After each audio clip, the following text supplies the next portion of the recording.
Bonjour d'abord.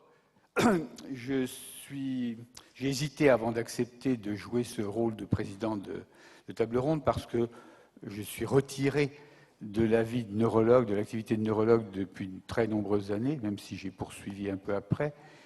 Mais finalement, je ne le regrette pas parce que j'ai pu mesurer l'évolution de la situation et je trouve que les choses évoluent quand même plutôt bien.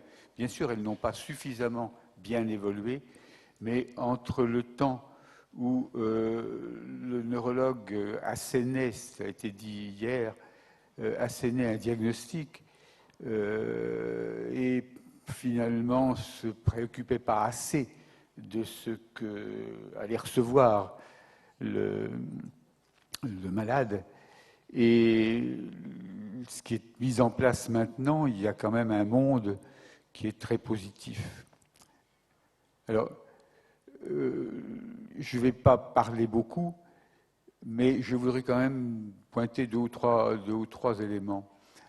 Le premier élément, c'est peut-être que, cela a déjà été dit ce matin, puisque nous allons travailler avec une toile de fond tout à fait remarquable, grâce aux exposés de ce matin, c'est le fait que l'annonce du diagnostic, c'est un moment très difficile. C'est pas un moment, il y a un moment T précis où le verdict tombe, mais il y a un avant, il y a un après, et il faut être très attentif à cet après, indiscutablement. Et je crois que les médecins ne l'ont pas été suffisamment. Je crois qu'il y a eu une faille et j'ai le sentiment qu'elle est en train de se combler, mais elle ne sera pas forcément facile à combler. Le deuxième point que je voudrais souligner, peut-être, c'est un mot qui a été employé aussi ce matin, c'est le mot empathie. Je crois que c'est la clé de beaucoup de choses. Je crois qu'une démarche empathique est vraiment la règle d'or de l'exercice de la pratique médicale, d'une pratique médicale humaniste, c'est-à-dire pas de la, c'est peut-être moins utile dans certaines disciplines que dans d'autres, mais face aux maladies évolutives, aux maladies chroniques évolutives ou évolutives, c'est absolument essentiel. Je ne sais plus ce que je voulais pointer d'autre. Si, c'est le problème de l'information, et de la formation plutôt. Mon expérience, et je me suis retrouvé ce matin avec l'exposé de M. Malherbe, je me suis retrouvé dans une ambiance que j'ai connue pendant plusieurs années, celle des EHPAD. La formation est quelque chose d'absolument essentiel, la formation du personnel, et c'était une des tâches les plus intéressantes que j'ai eu à mener, je crois, en découvrant l'aspect, disons, longitudinal de l'Alzheimer et en le découvrant avec les aides-soignantes et les personnels de ces établissements. Je crois qu'il faut vraiment insister beaucoup sur cet élément. Et c'est difficile parce que la communication est très perturbée dans ce genre de pathologie. Je pense plus particulièrement à l'Alzheimer, bien sûr, mais l'oubli à mesure est une horreur parce qu'on croit que les gens ont compris, ils nous disent qu'ils ont compris et ils ont oublié très vite. Et je crois que c'est quelque chose qui est profondément perturbant à mon expérience dans la prise en charge des patients. C'est très difficile de maintenir une alliance pourtant nécessaire. Oh, je crois que je vais m'en arrêter là et laisser les intervenants délivrer votre message et puis nous discuterons éventuellement. Bien, merci, professeur Jean-Émile. J'invite à la tribune donc les 5 intervenants, s'il vous plaît, à nous rejoindre. Donc, nous allons avoir, comme hier, 5 regards qui sont très différents, très complémentaires. Voilà, le regard d'une personne concernée, le regard du psychologue, le regard du neurogériatre, le regard de la directrice, de la gestionnaire, le regard du philosophe. Voilà. Donc, comme hier, je vais demander aussi une forme de discipline temporelle sur vos interventions pour essayer que l'on ait une discussion à la suite de chacune, de vos 5 interventions, ce qui permettra, je pense, d'enrichir encore nos réflexions communes. Je voudrais juste dire un mot pour insister sur le titre de cette table ronde, ce qui peut vous donner quelques idées dans vos interventions, même si je sais que vous les avez préparées. Connaître, comprendre. C'est vraiment deux choses très différentes. Voilà. Je voudrais insister là-dessus. On peut connaître, mais ne pas comprendre. On peut comprendre sans forcément avoir des connaissances. Et je crois que cette question de la connaissance et cette question de la compréhension, c'est très important de la distinguer. Dans la connaissance, il n'y a pas forcément du sens et il n'y a pas forcément le potentiel d'appropriation nécessaire pour la compréhension. Et donc, dans nos discussions sur les savoirs, je crois qu'il est important de créer aussi les conditions d'une appropriation des connaissances pour que la compréhension soit véritablement partagée. Je crois que c'est parfois ça qui fait défaut. Voilà, donc pour commencer, je vais donner la parole donc à Florence qui va nous faire part de son témoignage. Bonjour à tous, je suis Florence, moi je suis atteinte de la maladie d'Huntington, dépistée en 97, donc ça fait un moment, donc j'ai pu intégrer tout ça, donc je voulais vous remercier, je suis très émue d'être là. Je remercie Marcella Guardiola, grâce à qui je suis là, qui est la psy. On l'a entendu ces derniers jours. Donc moi je voudrais vous parler un petit peu justement de ce dépistage et de l'annonce du diagnostic qui est... alors moi je me suis fait dépister, donc comme je vous le disais en 97, mais j'ai eu l'expérience avec ma fille l'année dernière et je crois qu'ils n'ont pas trop fait de progrès en ce qui concerne un peu de bonheur dans ce monde de brut, ça serait pas mal quoi, parce que ça passe mal déjà. Donc en plus, quand on nous laisse tout seul, parce que c'est ce qui se passe finalement, c'est qu'on se retrouve tout seul avec notre diagnostic et il n'y a pas vraiment de solution. Donc moi ça va parce que j'en parle beaucoup. Tous les gens autour de moi savent que je suis malade. Vous avez peut-être pu me voir dans le magazine de la santé la semaine dernière sur les ateliers de danse, parce qu'il y a des gens qui font des choses très bien pour Huntington. Le problème, c'est qu'effectivement, ma fille aussi a subi ça l'année dernière, où on lui dit concrètement tu vas te faire dépister, et quand tu auras le résultat, tu en auras pour 20 ans. Alors c'est faux, parce que c'est pas parce qu'on se fait dépister qu'on en a pour 20 ans, c'est sur la maladie dégénérative sur une vingtaine d'années, mais c'est pas parce qu'on a le résultat qu'on s'arrête de vivre. Donc j'ai des proches autour de moi qui se sont arrêtés de vivre quand ils ont eu le diagnostic, ce qui n'est pas mon cas.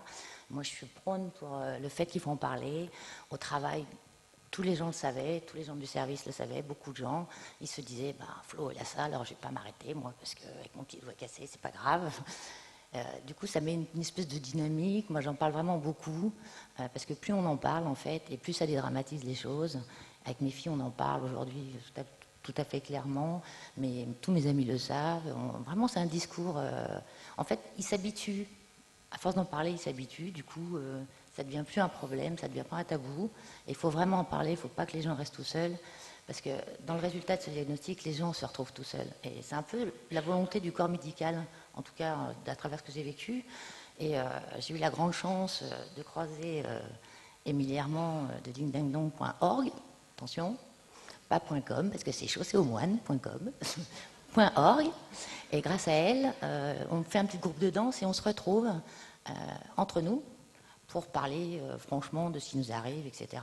Et ça fait beaucoup de bien. Il y en a qui s'en sortent. Alors déjà, depuis qu'ils font de la danse, ils vont beaucoup mieux, parce qu'ils arrivent à mieux coordonner leurs mouvements. Mais bon, ça va, moi je bouge pas trop. Moi c'est plutôt dans la tête pour l'instant, donc ce que vous appelez cognitif. Et de se retrouver comme ça, en parler beaucoup, ça fait beaucoup de bien. Donc moi j'aimerais bien qu'en fait on trouve une solution pour annoncer ce diagnostic et que la prise en charge derrière, on ne soit pas livré à nous-mêmes. Moi ça va parce que je suis très soutenue, je suis très entourée, mais quand je vois la solitude, même de certains qui font partie de notre groupe de danse, moi ça me fait mal au cœur. Du coup, on est très proches les uns des autres, on s'appelle, on essaie de voir comment ça se passe. Moi je me déplace, je vais leur faire leur papier. Voilà, c'est vraiment, il faut vraiment que... Je sais pas, apporter quelque chose, je sais pas, il faut trouver une solution. Et l'initiative de Ding Dang Dong, il faut vraiment la soutenir aussi, parce que c'est grâce à elle, en fait, qu'on se sort de nos problèmes et que moi je les vois évoluer, ils reprennent le sourire. Bon, il y a on n'est pas d'accord sur tout, hein, sur est-ce qu'il faut le dire justement ou est-ce qu'il ne faut pas le dire à sa famille. Moi, dans mon entourage, j'ai une personne qui ne le dit absolument pas, mais c'est dommage parce que quand les enfants ils vont l'apprendre, ça va être très dur. Moi, ce que j'ai vécu, je le souhaite à personne. Mais bon, ça va, moi, je vais super bien. J'espère pouvoir faire de mon expérience. Ben, évidemment, tout le monde n'est pas comme moi, parce que beaucoup de gens se renferment. Moi, je suis très ouverte. Mais c'est dommage, il faut s'ouvrir, quoi. Il faut aller parler aux gens. Et là où je m'en suis rendu compte, c'est après le diagnostic, quelques mois après, je me suis retrouvée dans le métro avec une personne qui avait clairement Huntington, parce que les mouvements ils sont assez reconnaissables, hein, c'est pas Parkinson. Et j'ai eu un choc, et ça m'a fait peur, et j'ai ressenti la peur que certains peuvent ressentir quand ils voient un fauteuil, quand ils voient un malade, etc. Eh ben non, il faut dépasser ça. Il faut, comme disait Clémentine Salarié, il faut vraiment en parler, ouvrir les choses et se mélanger pour que tout ça, ça rentre dans une habitude de tous les jours et qu'il n'y ait pas de surprise. Voilà. Et puis c'est tout. Merci beaucoup, Florence. Merci beaucoup.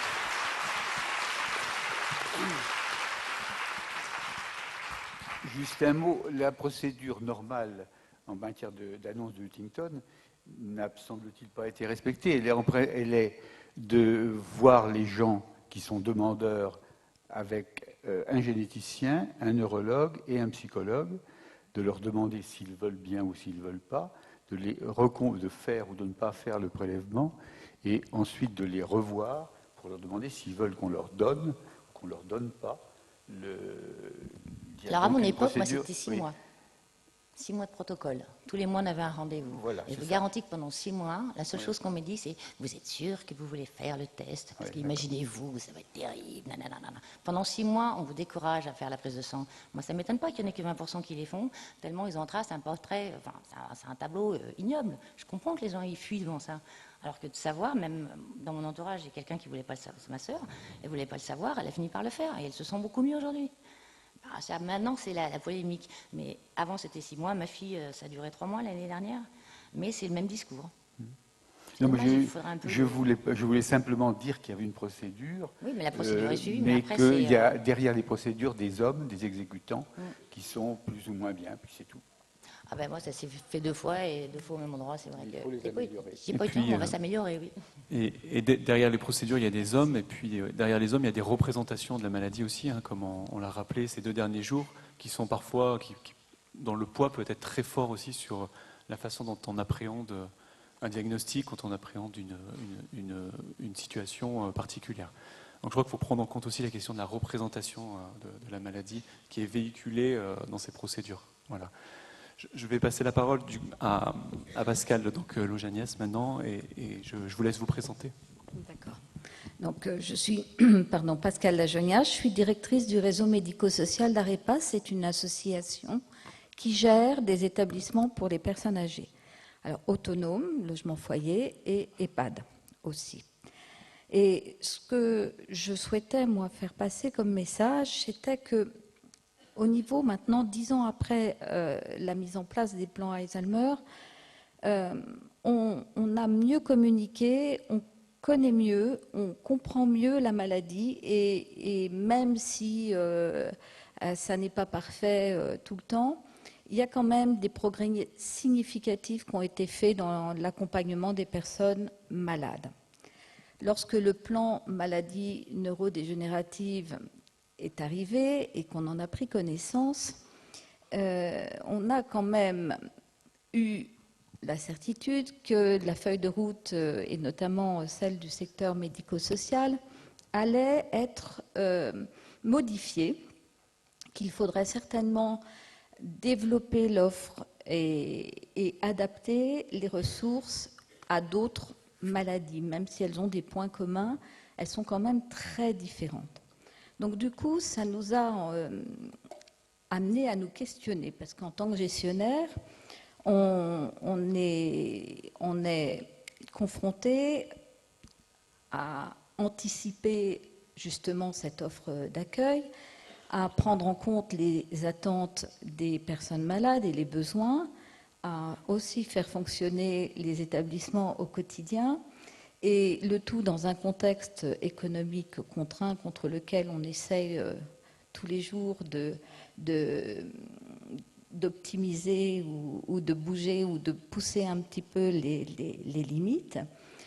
Donc on s'est vraiment questionné, et on n'a pas de réponse, hein, je ne sais pas du tout le propos d'aujourd'hui. C'est-à-dire qu'est-ce qu'on peut faire demain, quelles sont les évolutions qu'on va avoir à apporter dans nos fonctionnements, nos modes de fonctionnement.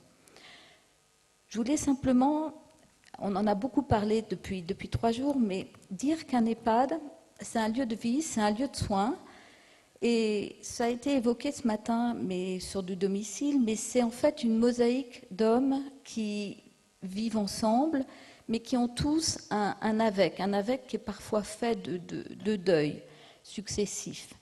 La personne âgée, évidemment, elle est au cœur de nos établissements, elle accepte son vieillissement, elle accepte plus ou moins bien sa maladie, et elle doit être stimulée en fait pour accepter justement ces pertes de motricité ou de troubles neurocognitifs quotidiens. On doit aussi considérer les proches, parce que les proches ont aussi des poids différents, soit de culpabilité, soit d'incompréhension, soit d'impuissance, soit d'acceptation, mais en fait les proches ont un rôle très important dans cet EHPAD, et il ne faut pas oublier aussi les personnels. Les personnels d'un EHPAD sont des personnels qui sont là au quotidien, qui ne sont pas... Enfin, il y a une notion de durée, qui vont vivre avec la personne, qui vont vivre longtemps, et qui vont être aussi s'occuper de la partie hôtelière comme s'occuper de la partie soins, c'est-à-dire que parfois, ils n'ont pas les connaissances pour travailler sereinement et appréhender le quotidien, et sont fatigués des efforts qui sont fournis et qui doivent être fournis. Donc il est essentiel, le gestionnaire, il est aussi employeur, et il est essentiel de bien prévenir aussi par des actions ces difficultés de fonctionnement. Alors, prétendre aujourd'hui que tout est au mieux dans nos établissements, avec les ressources qui sont les nôtres, bon, ce serait à mon avis mensonger. Ce que l'on fait, c'est qu'on essaye de concentrer nos actions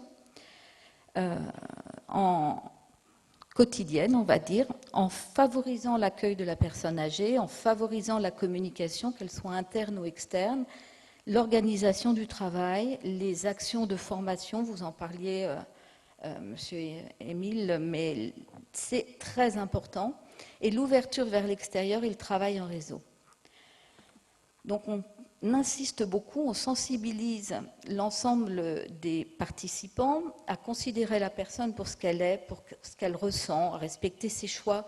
Ça a été beaucoup dit, mais c'est vraiment une énergie du quotidien, d'essayer de faire comprendre qu'il faut stimuler une personne plutôt que de céder à l'envie de faire à sa place.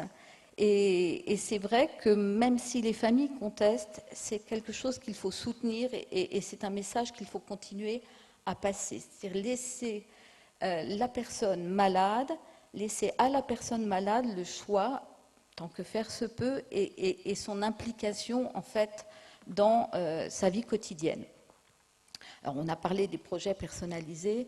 Bon, c'est vrai que ne pas avoir de projet, c'en est déjà un parfois, donc il faut être...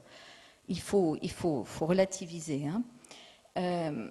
Ensuite, on favorise le travail en équipe. Alors ça semble enfoncer des portes ouvertes, mais c'est très important d'avoir cette complémentarité de regard, parce que ça permet de continuer à s'interroger sur les possibilités qui s'offrent, à ajuster les actions quotidiennes au plus près des besoins individuels du moment. On en a parlé. La mosaïque dont je parlais tout à l'heure avec tous ces hommes qui vivent au sein d'un même établissement, elle est évolutive, Et il faut savoir s'ajuster en permanence. Il faut donner du sens, donner de la cohésion d'équipe, rassurer. Et travailler en équipe, c'est aussi une façon de prévenir des risques psychosociaux, parce que en tant qu'employeur, on doit être sensible à cette prévention auprès de nos personnels. J'ai parlé de la formation, donc déployer des formations sur les pathologies, sur leurs évolutions, expliquer en s'adaptant au public que l'on a, expliquer les rôles et les missions de chacun, expliquer au personnel qui sert les repas, au personnel hôtelier, pourquoi une personne a une réaction qui lui paraît agressive alors qu'en fait elle est, je ne vais pas dire normale, mais elle doit être regardée autrement. C'est un quotidien qui prend du temps et c'est une préoccupation que l'on doit constamment maintenir dans nos établissements. J'ai parlé d'ouverture vers l'extérieur. Moi, je ne sais pas, peut-être que demain, les EHPAD, au lieu d'être considérés comme des institutions fermées, devraient être considérés comme des centres de ressources avec une ouverture vers l'extérieur, peut-être en ayant évidemment un peu plus de moyens humains, mais en travaillant autrement, travailler ensemble dès le domicile, décloisonner les secteurs. Moi, avant d'être dans le médico-social, j'ai une petite expérience professionnelle dans le secteur hospitalier. Et je trouve que c'est assez incroyable de voir combien on ne se connaît pas et combien on ne connaît pas les limites et les contraintes de chacun. Et je trouve que c'est un peu facile de penser que l'autre ne fait pas ou ne fait pas assez. Et je pense qu'il faudrait avoir une parole plus libre et plus honnête, ne pas s'autoconforter dans ses pratiques. Et même si parfois il y a des postures éthiques différentes, surtout penser que lorsque l'on prend une famille ou un patient qui est déjà bien éprouvé, j'ai envie presque de dire en otage, c'est contraire à tout ce qu'on souhaite et à nos missions quotidiennes.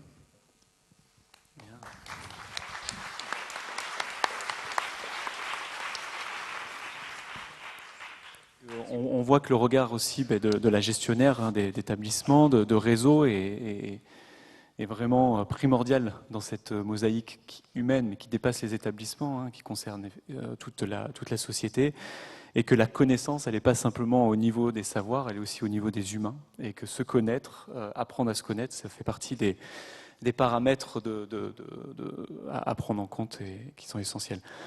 Donc je passe la parole maintenant à Pierre Crolac-Salmon, donc qui est neurogériatre, qui est de Lyon et qui va nous faire part de sa réflexion sur le diagnostic et sur la façon dont le diagnostic peut nous mettre dans une démarche d'action ou pas. Voilà. Merci beaucoup, bonjour. Alors effectivement, connaître pour comprendre, pour agir, ça fait résonner pas mal de choses chez le médecin.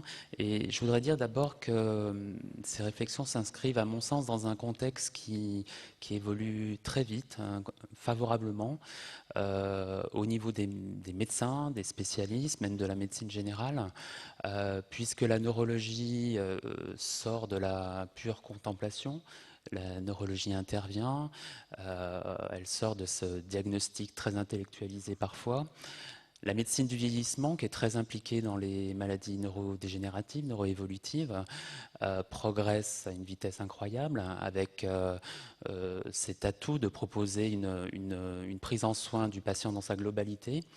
Et puis les liens avec la psychiatrie se resserrent très fortement et je pense qu'on assiste à un retour d'une véritable neuro-géronto-psychiatrie qui est indispensable au bon diagnostic global chez ces patients, au diagnostic même familial du couple patient-aidant et à la proposition d'un parcours de soins qui soit adapté. Alors, pour un médecin qui est confronté à ces maladies et surtout à ces patients,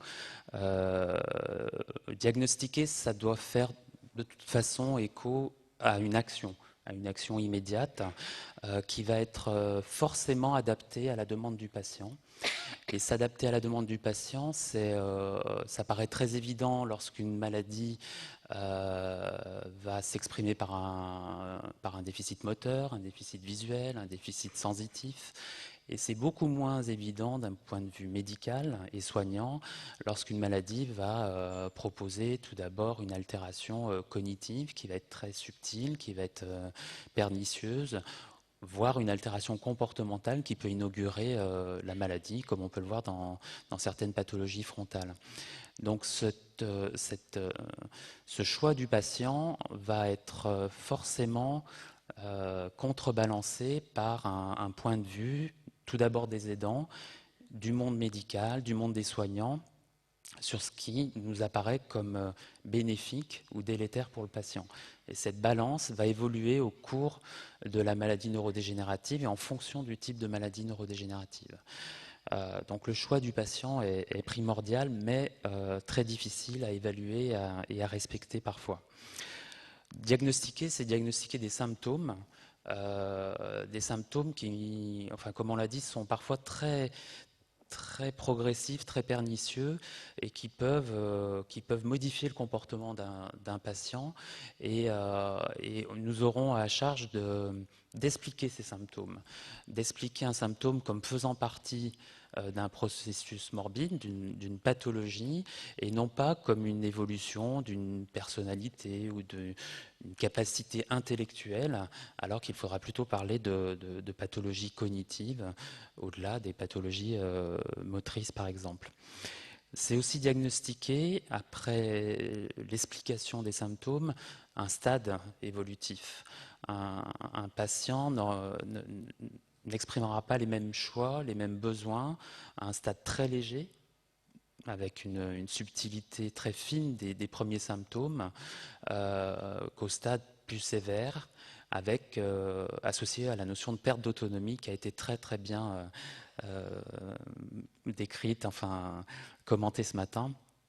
Donc cette perte de capacité à se gouverner soi-même doit être prise en compte dans notre diagnostic et dans notre prise en soin. Et puis troisième volet du diagnostic, c'est proposer une probabilité de lésion étiologique, d'une maladie sous-jacente. Pourquoi ? Pas seulement pour la beauté d'un diagnostic intellectuel, mais parce que les actions qui vont suivre un diagnostic précis, je pense à la maladie d'Alzheimer et aux maladies apparentées, dégénérescence frontale, maladie à corps de Lévy, ce diagnostic précis va permettre des actions globales, peu spécifiques, mais également des actions spécifiques qui sont liées à ce diagnostic de probabilité d'une maladie et certainement pas un diagnostic de certitude. Donc ce diagnostic d'un processus lésionnel sous-jacent, comme vous le savez, a bénéficié de progrès majeurs ces dernières années, mais il doit être tempéré par le fait qu'on doit s'avancer vers une probabilité. Et sans autopsie du malade, on ne peut pas proposer de diagnostic de certitude. Donc il faut toujours rester très humble par rapport à cette probabilité diagnostique et l'expliquer au malade. Alors après ces trois volets diagnostiques, pourquoi diagnostiquer ? D'abord pour informer. Je pense qu'une des premières étapes de la relation médecin-malade, c'est cet accès au droit de savoir du malade, le droit de savoir qui va être modulé en fonction du profil de patient, de son stade évolutif, de sa personnalité bien sûr, et de son entourage. Donc informer selon la demande du patient, informer sur la qualité des symptômes, informer sur le pronostic et les risques qu'il va falloir gérer. Et puis nos premières actions, moi je dirais que la première, celle qui m'apparaît immédiatement, c'est soulager. Soulager la souffrance de l'annonce diagnostique, soulager de certains symptômes par des approches non médicamenteuses et des approches médicamenteuses. Le médicament est parfois salutaire, il ne faut pas le diaboliser ce médicament, ça fait partie d'une trousse à outils qu'il faut savoir bien gérer, bien utiliser. Donc soulager plus que malheureusement avoir une approche curative dans ces maladies neurodégénératives. Bien sûr, toutes les mesures d'accompagnement médico-social, et le médecin doit être impliqué dans ce parcours de soins et ce parcours médico-social qu'il va falloir appréhendée très tôt dans ces maladies et tout au long du processus morbide. Diagnostiquer après le soulagement, c'est prévenir des risques, prévenir. On a vraiment une responsabilité de prévention des comorbidités quand on s'adresse à des personnes âgées, des copathologies cardiaques, respiratoires, motrices, etc. Bien gérer l'ordonnance, prévenir les facteurs de risque cardiovasculaire, parce que tout ça va accentuer l'évolution de la maladie neurodégénérative. Donc c'est très important d'avoir cette démarche de prévention et de prévention des catastrophes, si on peut le faire, de prévention des urgences, des salles d'attente pendant des heures des urgences. Donc c'est notre devoir d'organiser nos soins pour anticiper cela, anticiper la crise et faire que la maladie soit moins violente dans ses expressions. C'est aider aussi à comprendre comment on peut encore gérer sa vie, anticiper. Et là, je crois qu'on a un effort national à faire pour ce qui est du travail sur les directives anticipées. Alors ça évolue, mais je pense que les médecins ont encore mal compris ce qu'on peut proposer en termes de directives anticipées, mandat de protection future, une démarche vers son notaire, mais tout le monde n'a pas de notaire. En tout cas, comprendre un petit peu ce qu'elles vont être les conséquences sociales, familiales, financières de sa maladie. Et le médecin doit expliquer ça avec les autres professionnels. Et puis, dernier message, quand on porte un diagnostic, quand on veut soulager, quand on veut anticiper, prévenir, je pense qu'il faut toujours être porteur d'espoir. On ne peut pas vivre sans espoir. Et c'est vrai que le débat sémantique, le débat lexical sur maladie neurodégénérative versus maladie neuroévolutive est très important. Utiliser le bon mot, c'est déjà utiliser des concepts qui font référence à différentes dimensions. Et l'espoir évolutif, à mon sens, est plus porteur d'espoir que dégénératif. Et le médecin, au moment de son diagnostic, voire de sa suspicion diagnostique, doit d'emblée expliquer aux malades, à l'aidant, aux proches, qu'on peut faire des choses avec cette maladie, qu'on peut mener des projets. C'est une responsabilité médicale et soignante de dire oui à certains projets. Toutes les semaines, on nous demande si on peut voyager, si on peut voyager en France, voyager ailleurs, organiser une réunion de famille, etc. Oui, tant qu'on peut le faire. Donc ces projets de vie doivent être accompagnés d'un point de vue médical. Et dans les espoirs, notre responsabilité, c'est d'expliquer aussi l'accès à la recherche. L'accès à la recherche à visée curative. De nombreux essais thérapeutiques sont menés actuellement et ça fait partie du processus diagnostique de proposer ces espoirs, y compris la recherche. Et moi, je suis un fervent défenseur des liens très forts entre notre organisation de soins, de diagnostic, de prise en soins et la recherche diagnostique, la recherche thérapeutique, la recherche médicamenteuse, la recherche non médicamenteuse. On ne peut pas dissocier cela. Ça a été, j'aime beaucoup quand Emmanuel Hirsch cite les années SIDA, parce que quand on parle à un médecin du SIDA, il nous regarde avec des yeux écarquillés quand on lui explique que parfois certains disent « mais non, ça c'est du diagnostic courant et ça c'est de la recherche ». Non. C'est du diagnostic qui doit aussi proposer une démarche d'espoir par la recherche, et ceci à tous les stades de la maladie. Voilà, je vous remercie.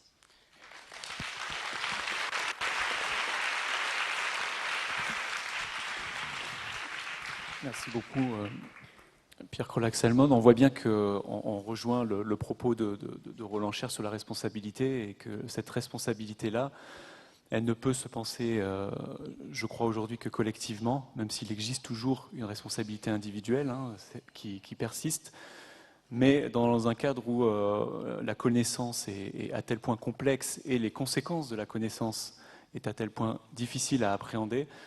Je crois que c'est une responsabilité pas simplement du corps médical ou médico-social, mais c'est une responsabilité, je crois, sociale, de toute la société, de savoir quelle connaissance on a besoin et qu'est-ce qu'on met en place pour que cette connaissance soit réellement appropriée par un ensemble d'acteurs. Et ça, je crois que c'est un défi qui est encore devant nous. Je laisse la parole au psychologue clinicien Jean-Luc Noël pour son point de vue sur ces questions. Très bien. Sur j'ai envie de vous parler de la responsabilité soignante. Moi, on n'a pas beaucoup de temps. De parler du décalage entre la connaissance, ce que l'on sait, ce que l'on fait. Hein, et vraiment ce décalage qu'on rencontre tous les jours, qu'on rencontre dans toutes nos institutions, sur des choses. L'autre jour, un animateur me disait, on m'a envoyé une dame à l'animation, elle n'avait pas ses lunettes. Il a cherché les lunettes pendant 3 jours et fort logiquement, le soignant les avait gardées parce qu'il fallait les marquer pour ne pas les perdre, ce qui était cohérent dans sa logique. Il n'empêche que cette personne est restée 3 jours sans lunettes et ne pouvait pas venir à l'animation. Donc là, on était dans un vrai drame humain et quelque chose qui était très touchait beaucoup l'estime de la personne et ses capacités. Et pourtant, on avait de la part des soignants quelque chose de très cohérent. Et pourtant, on le sait qu'on a besoin de lunettes. Enfin, moi, je le sais, j'ai des lunettes. Mais ceux qui n'ont pas de lunettes doivent le savoir. Donc dans ce décalage, on le voit sur la maladie d'Alzheimer, il y a des choses, si on ne les connaît pas, on peut rien faire. Hein. Prenons le circuit de médicaments entre le moment où il sort de la pharmacie, il doit être ingéré par la personne. On le sait bien que le malade d'Alzheimer avec ses troubles de mémoire, hein, par exemple, dira oui j'ai pris le médicament, hein, alors qu'il ne l'a pas pris, avec les conséquences fâcheuses que ça peut avoir. Hein. On sait bien qu'avec les troubles praxiques, peut-être qu'on retrouvera le médicament par terre, on en donnera l'interprétation, il a jeté le médicament, alors que tout simplement, on n'arrivait pas à enlever le blister. On sait très bien qu'avec les troubles gnosiques, la personne ne reconnaîtra pas son verre, donc ne l'utilisera pas et n'arrivera pas à boire. Et de là, dans les EHPAD, va naître l'accompagnement pour que la personne prenne le médicament. Et finalement, on va faire l'inverse de ce que l'on fait habituellement. C'est-à-dire qu'au lieu de dire prenez votre médicament, on va accompagner le geste, on va accompagner la prise de médicaments. Donc ça, c'est toute la connaissance, on en a parlé grandement, là, c'est des évidences, hein. Toute cette connaissance, on l'a. Mais par contre, ça se complique, hein, et c'est là où il faut, dans toutes ces maladies, ne pas simplement s'intéresser à la maladie, ça se complique par ce dont on a parlé, par l'humain. Hein. J'avais, dans l'hôpital où je travaille, à Sainte-Périne, hein, il y avait un homme qui venait voir sa femme tous les jours. Sa femme était vraiment en état de maladie d'Alzheimer très, très, très évoluée, grabataire, et la seule relation qu'ils avaient, c'était lors du repas. Simplement, vous le savez, dans l'évolution, la malade faisait des fausses routes et puis n'ouvrait même plus la bouche. Cet homme était médecin, était stomato, hein, et il connaissait ça, il n'y avait pas de souci. On le rencontrait, il disait oui, je sais très bien l'évolution de la maladie d'Alzheimer. Hein. Et tous les jours, hein, il était devant sa femme et il savait, il était stomato. Hein. Il savait lui ouvrir la bouche, je ne sais pas comment il faisait. Il mettait le doigt dans la bouche et il y avait un réflexe qui se faisait, donc c'était violent pour tout le monde. C'était violent parce qu'on avait vraiment l'impression d'une maltraitance qui était terrible parce qu'on ne savait pas ce qu'était de la volonté de la personne. On voit bien le décalage entre la connaissance et la souffrance de cet homme, parce que lui, ce qu'il perdait, c'était pas la malade, c'était sa femme, c'était sa vie. On voyait bien là la difficulté pour être en adéquation entre ce qu'il connaissait, ce qu'il pouvait vivre et ce qu'il pouvait faire dans ce vécu. Et c'est ça, moi je vous encourage toujours à penser, certes on a les maladies, mais avant les maladies, il y a les personnalités, on en a parlé ici, il y a la manière de vivre, il y a la manière de changer, la manière de profiter de la vie. Et on le sait, ça a été décrit, hein, dans toutes les maladies graves, il y a des défenses, autant chez les malades. Hein, dans la maladie d'Alzheimer, on connaît tous ce que l'on appelle le déni, c'est-à-dire la personne qui refuse de voir, des fois, comme le disait un de mes patients, quand on voit la fin du film, on peut avoir un moment de retrait, hein, et on peut dénier ce que l'on nous dit. Hein, mais aussi chez les soignants, et ça, je crois que c'est là où je parlais de la responsabilité soignante, on doit savoir que nous aussi, on a nos propres défenses, on a nos propres manières de ne pas vouloir voir la maladie, de ne pas pouvoir voir ce qu'il y a aussi chez les malades, et des fois d'utiliser la connaissance. Hier, M. Blanchard, je crois, nous disait, avec beaucoup d'humour, et quand je suis je ne sais quoi, on dit que je suis frontal. Vous voyez bien l'utilisation du terme frontal, où plein de gens deviennent frontaux. Enfin, j'allais dire, à partir du moment où on dit à quelqu'un qu'il est con, on est frontal, à partir du moment où on a une maladie d'Alzheimer, mais il a le droit aussi d'être con, et on a le droit de nous le dire. Non, mais c'est drôle, mais c'est vrai. J'allais dire, ça ne nous dédouane pas de ça. Et c'est vrai que c'est compliqué. Je vous raconte une histoire. Je serai bref. Hein.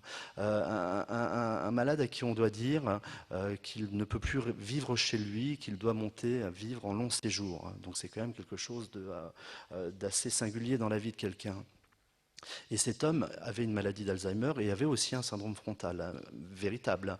Et il le prend très mal, il voit l'interne en face, il lui dit « mais regardez-moi cette tête de cruche, elle est totalement idiote », il l'insulte avec des mots surprenants, la pauvre jeune interne se met presque à pleurer. Enfin. Donc là, à ce moment-là, j'interviens en essayant de faire en sorte qu'on parle d'autre chose, et il me regarde, il me dit « mais alors, toi tu te prends pour Victor Hugo, mais t'es aussi con », enfin il commence à vraiment... Oh, là, il faut respirer. Et je pense, je digresse, mais je pense à ce moment-là à mon fils qui, un jour, en rentrant du football, me dit, il y a Maxence qui a frappé un joueur de foot.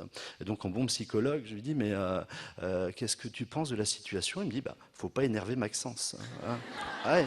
Et là, je pense à ça à ce moment-là. Je me dis, mais cet homme, finalement, on est en train de le provoquer, on est en train de lui dire des choses qu'il ne peut pas entendre, parce qu'en plus, il se sentait terriblement dévalorisé. C'est quelqu'un qui, durant sa vie, a toujours voulu, il avait fait Sciences Po, il avait fait plein d'écoles, il était toujours dans une demande de reconnaissance narcissique, et on lui disait, vous êtes devenu un incapable. Donc évidemment, on ne faisait que provoquer de surcroît ce qu'il avait, et son syndrome frontal. Et donc c'est là où je pense toujours, de cette manière, c'est est-ce qu'on ne peut résoudre finalement le comportement du malade à cette interprétation qui est celle de notre champ professionnel, ou est-ce que d'autres choses sont possibles là-dedans?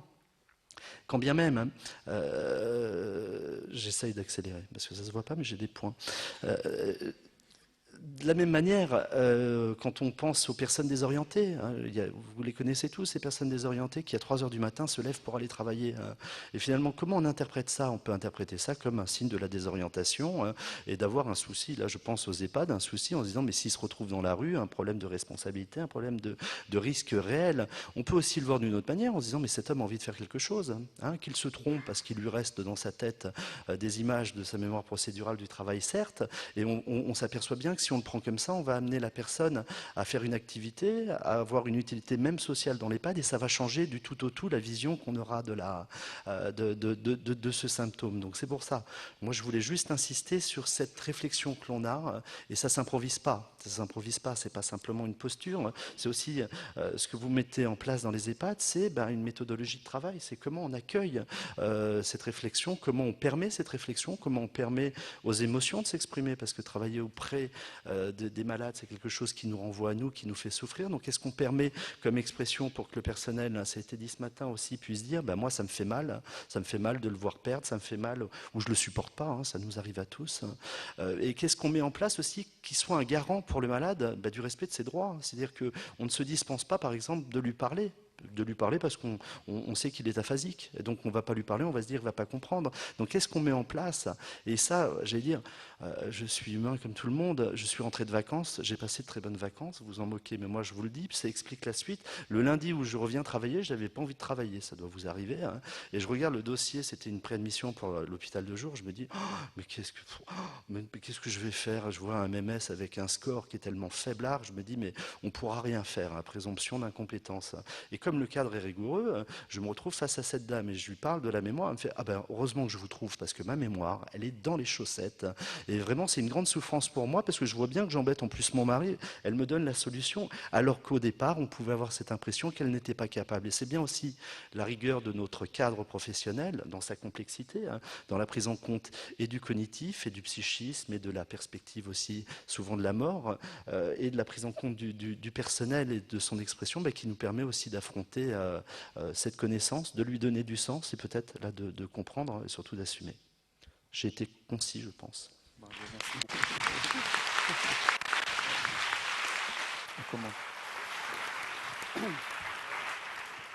Un petit mot en complément, puisque vous avez très bien restitué l'ambiance, celle d'un malade qui perturbait l'EHPAD parce qu'il déambulait la nuit, etc. Il n'a plus déambulé d'un jour à l'autre parce que l'aide-soignante lui a donné un oreiller. Et on peut penser qu'il cherchait cet oreiller. Quand on lui a donné l'oreiller, c'était fini, il ne déambulait plus. Merci, on voit l'importance de l'attention individuelle et singulière à chacune et chacun d'entre nous.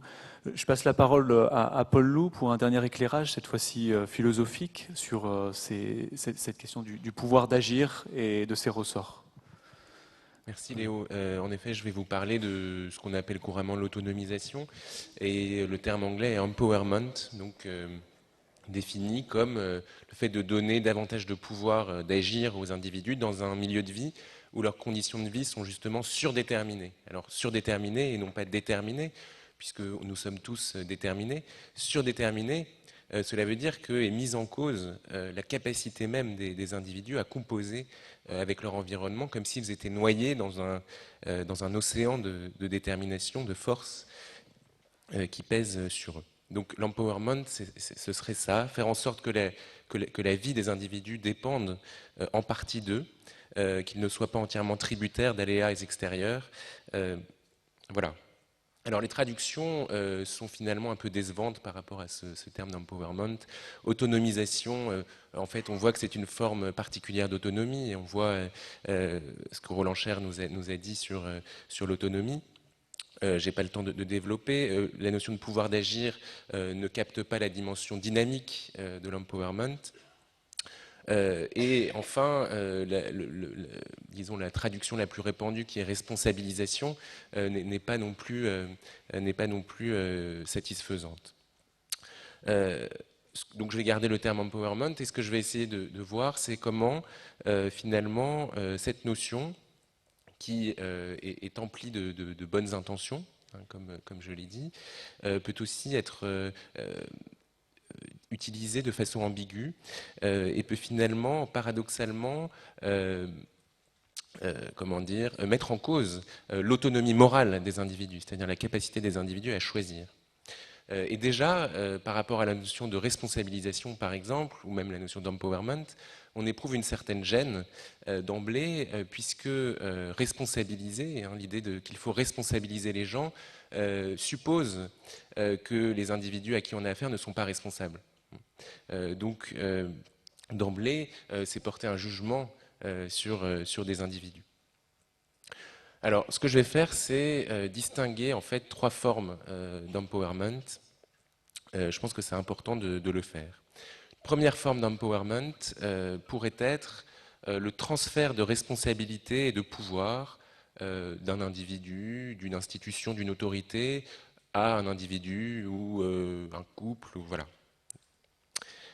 Donc c'est par exemple l'éducation thérapeutique, ce qu'on appelle l'éducation thérapeutique. On en avait discuté dans un atelier, ce qui pourrait être appelé accompagnement thérapeutique. On peut parler de l'empowerment à cet égard de la personne malade ou de ses proches. Par ailleurs, on peut dire que la reconnaissance symbolique de l'aidant, ou la reconnaissance même matérielle de l'aidant, sont des formes d'empowerment. Alors, premier problème, c'est ce qu'on avait vu déjà avec la réflexion de Michel Malherbe, et puis hier de façon très intéressante avec le témoignage et l'analyse de Françoise Maillard. On voit comment, et aussi les analyses de Catherine Olivet, on voit comment ce statut d'aidant peut être problématique, paradoxalement, puisque l'aidant peut être conçu comme un prolongement technique de la personne, comme une augmentation. Je reviendrai sur cette notion d'augmentation un peu plus tard, quitte finalement à détruire la relation, ou en tout cas à y porter atteinte. Deuxième forme d'empowerment, ce qu'on pourrait appeler l'empowerment endogène. Pourquoi endogène? Parce qu'il s'agit là d'actualiser des capacités internes à l'individu, donc endogène. Alors, deux formes à cet égard d'empowerment particulièrement pratiquées, particulièrement évoquées dans les rapports publics notamment. C'est d'abord l'empowerment par la connaissance, hein, par le savoir. Donc c'est ce que promet par exemple la médecine prédictive dont on a parlé. Objection là encore, est-ce que la conscience de nos déterminations nous rend plus libres ? Est-ce qu'il n'y a pas une illusion à penser que la conscience de nos déterminations nous permet d'agir sur ces déterminations? Voilà. Donc je pense que ce qu'il faut affirmer sur l'autonomie morale de l'individu, c'est que nous soyons ou non conscients de nos déterminations, hein, de nos déterminations génétiques notamment, nous restons libres de créer notre vie, de créer nos possibles. Donc à cet égard, je pense qu'il y a peut-être une illusion à penser que le savoir rend libre nécessairement. Deuxième forme d'empowerment endogène, celui qui est ciblé sur les affects de la personne. Alors c'est par exemple l'idée qu'il faut donner aux individus la capacité à planifier leur existence. Et pour ça, il faut leur donner la confiance en eux-mêmes. Ce que dit le rapport de l'ANESM, un sentiment d'avancée, un sentiment de compétence et d'initiative. Alors deux limites là encore de cet empowerment affectif, endogène, où il s'agit d'actualiser des capacités internes de la personne, c'est que finalement on voit bien comment cet encouragement à la mobilité, au dynamisme, à la projection de soi, peut finalement conduire à la disqualification de la personne qui n'a peut-être pas du tout envie de se projeter dans l'avenir. Et là encore, je rejoins le commentaire de Madame Lajonias sur cela, c'est-à-dire que le fait de ne pas avoir de projet peut être un projet. Plus fondamentalement, on peut se demander si une vie planifiée est une vie meilleure qu'une vie non planifiée. Donc en quoi serait-il plus moral, hein, en quoi la vie serait-elle meilleure d'être planifiée? Troisième type d'empowerment, et j'aurai bientôt fini, l'empowerment exogène. Là, il s'agit de donner des pouvoirs externes, des outils à l'individu qui peuvent être des outils juridiques, bien sûr, des outils technologiques, des aides humaines extérieures qu'il s'agirait de donner à l'individu. Alors, le problème éthique posé par ce que j'appellerais ces outils d'augmentation de la personne est contenu dans la notion même d'augmentation. C'est-à-dire que, au fond, quand on parle d'augmentation, on risque toujours de préjuger que la vie qu'on veut augmenter, finalement, est rétrécie ou qu'elle est sous-développée, d'une certaine façon. Et est-ce que ce geste d'augmentation n'est pas toujours précédé d'un geste de réduction, hein, de rétrécissement de la vie de la personne, de la représentation qu'on a de la vie de la personne. On peut parler à cet égard des directives anticipées, par exemple. On peut parler, alors non pas, je ne sais pas une critique des directives anticipées ici, mais peut-être de leur caractère contraignant. D'autre part, on peut parler des objets connectés. Donc, voilà, toute forme d'augmentation externe de l'individu peuvent contribuer finalement à déterminer, à normaliser l'existence. Voilà, je propose donc en conclusion, et puis j'en ai fini, de repenser l'empowerment à de nouveaux frais. Et cela suppose à mon avis deux virages théoriques. Le premier, c'est la notion de capacité, hein, qui a été évoquée, c'est-à-dire non pas essayer de doter la personne de fonctionnement seulement, hein, c'est ce sur quoi insiste Amartya Sen, mais de capacité à choisir et à créer ses propres fonctionnements. Donc on revient à cette idée d'autonomie morale qui doit, à mon avis, avoir la préséance sur l'autonomie fonctionnelle. Mais à mon avis, ce premier virage théorique ne suffit pas. C'est-à-dire que ce n'est pas parce qu'on a la capacité à créer, c'est possible, capacité à choisir. Cette capacité à choisir, plus précisément, elle est sous-tendue, elle demande une autre capacité qui est celle d'être consciente de la valeur de sa propre vie. Et cela suppose une reconnaissance sociale.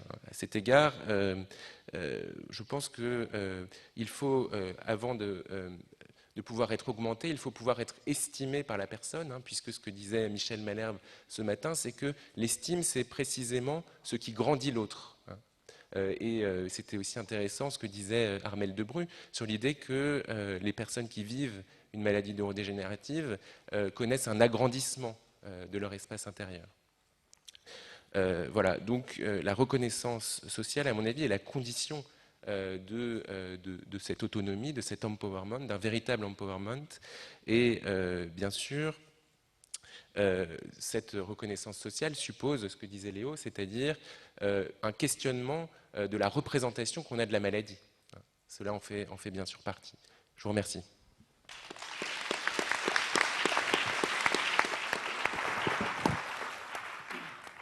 Bien, merci beaucoup Paul Loup pour ces éclairages qui sont vraiment utiles, me semble-t-il. Est-ce qu'il y a certains d'entre vous qui veulent réagir, reprendre la parole?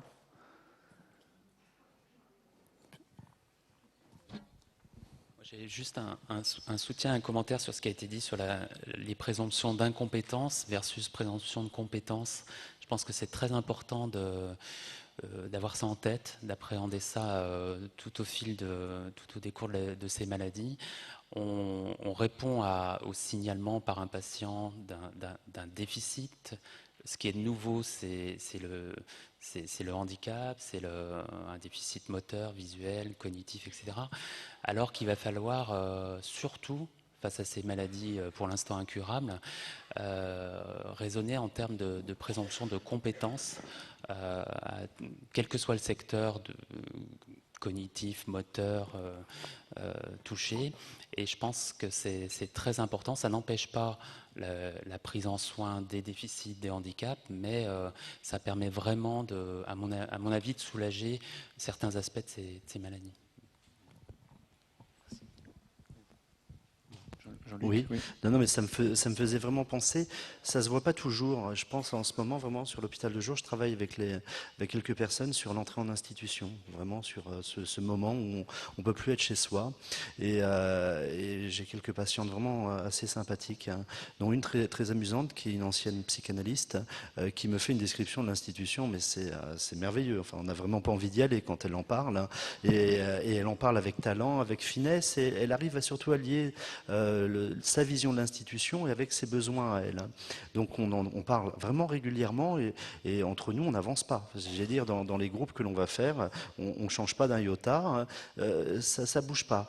L'autre jour son fils me dit elle m'a spontanément dit qu'elle voulait bien aller visiter une institution. Juste pour dire que ce travail psychique c'est pas forcément ce qui se voit et là dans vos consultations ou dans nos consultations, mais que c'est un temps, hein, il y a un temps qui est la consultation et qui peut se jouer après. D'où l'importance dans ce que vous disiez du suivi, de pouvoir récupérer aussi cette élaboration qui s'est faite et qui se fait même dans la maladie d'Alzheimer et qui se fait et qui permet de rentrer en institution d'une manière moins traumatisante. C'était le commentaire. Merci beaucoup. Écoutez, je crois qu'on va conclure cette table ronde sur ces paroles, ces belles paroles.